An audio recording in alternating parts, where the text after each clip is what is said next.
Okay, today we're going to be talking about reducing fractions. You've already been doing this, but you've been doing it where they give you the number to divide it by. So it'll say something like 4, 6 reduced by dividing by 2. And it gives you the number that you're supposed to divide. Now they're going to start transitioning and you're going to have to start picking the number, the best number to divide by. So we're on page 246, lesson 123. You may have already done this, you may not have. If you haven't, you can do it with me. If you have, it's okay. Just pay attention and this could help for future, okay?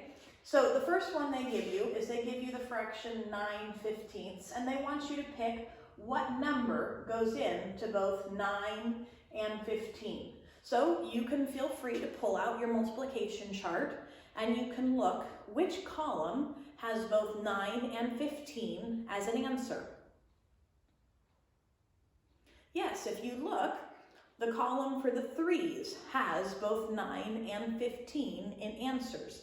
3 times 3 is 9 and 3 times 5 is 15. So in this blank here, you're going to write the number 3. 3 is a number that goes into both 9 and 15. So then to reduce it, as it asks you on page 246 in number 5, we're doing this first part is number 4, the second part is number 5. We're condensing it all into one for the video. So in order to do that, now we're going to reduce it. So we're going to divide both the numerator and the denominator by 3. So 9 divided by 3 is 3. Very good. So our new numerator in our reduced fraction becomes 3. Then we have 15 divided by 3, which is, very good, 5. So our reduced fraction is 3/5. The second one they give you is 6/9. And you see they've given you just one blank in number 4. And it wants, because there's only one number that goes into both 6 and 9. Again, you can pull out your multiplication facts chart and you can look which column has both 9 and 16, excuse me, 6 and 9 as answers. Yes, very good. You should have noticed it's the 3's column because 2 times 3 is 6 and 3 times 3 is 9. So 3 is your answer that goes in this. 3 is the number you're going to divide into this to reduce these fractions. So now we're going to do it like it asks you in number 5b. It's asking you to reduce them. So we've got 6 divided by 3 is 2, and 9 divided by 3 is 3. So again, I just want you to know what we're doing. This one, we're on page 246. This first part is 4a. This second part is 5a. This first part is 4b. The second part is 4c. Okay? So really quick, I'm going to write that up here since I forgot to do that before. Oh, no, not 4c, 5. So this is, hang on. This is 5b. Okay, so this is 4c. This is going to be 5c. This one is 4d.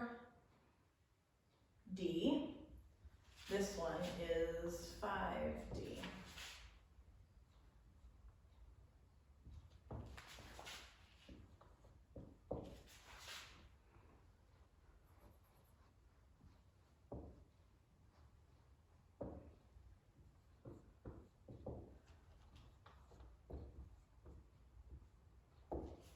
Okay, so we're switching between questions 4 and questions 5.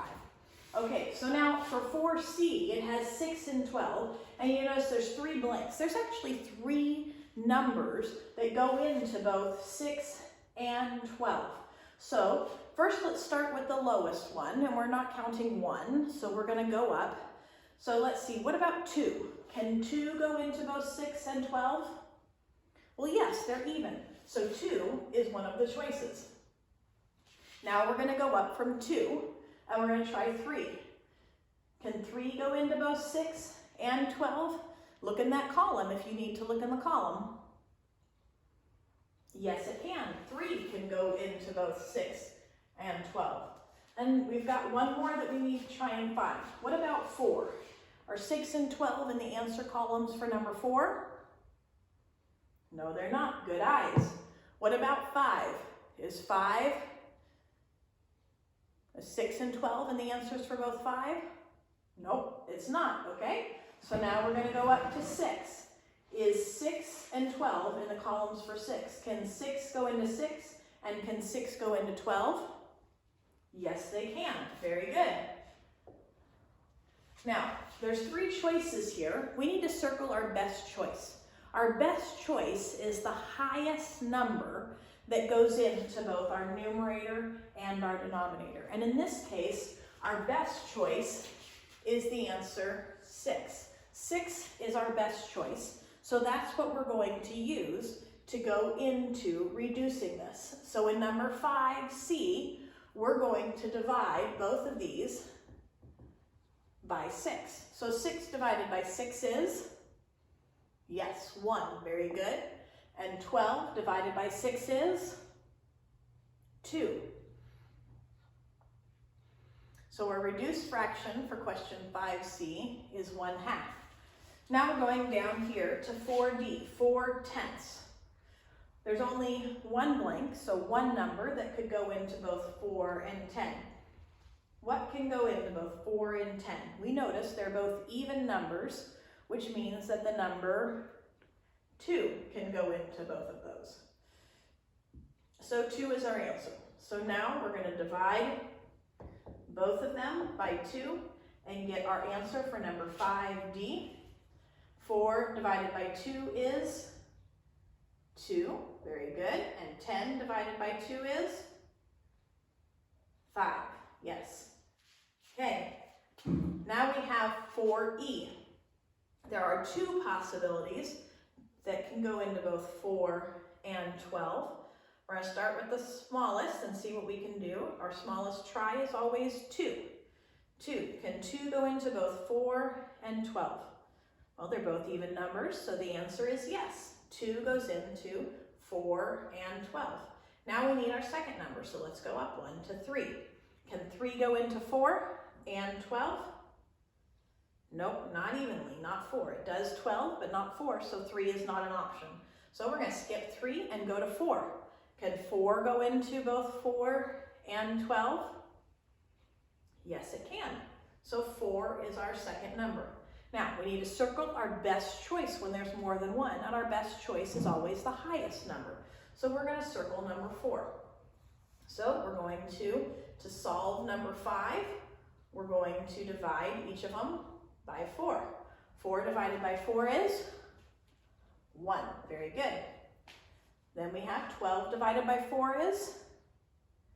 Yes, 3. So our reduced fraction is 1/3. Last one, 10/25. What number goes in to both 10 and 25?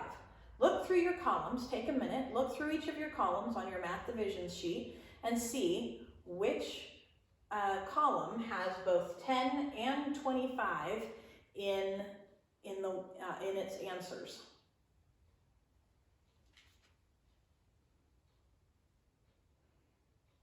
Okay, you should have noticed that it's the 5's column. 10 and 25 are both divisible by 5. So we're going to divide each of them by 5 to find our answer for 5F. 10 divided by 5 is 2. Very good. 25 divided by 5 is 5. Very good. So a reduced fraction is 2/5. Remember, when it's asking you to do this, sometimes it's not going to tell you how many can go into it. So you have to try and look for the best possible answer. You have to look for the highest number that goes into both the numerator and denominator. One tip I'd like to tell the 4th graders is to start with the numerator. See if the numerator is the biggest number. If the numerator can go into both of them, like here, then you found your answer right away, and your numerator would become 1. If it's not the numerator, go back. So if it wasn't 6, try 5, then try 4, then try 3. Okay, here, the same thing. When there's 2 possibles, start with the numerator, start with the highest. Can 4 go into both of them? And you'll see that it can.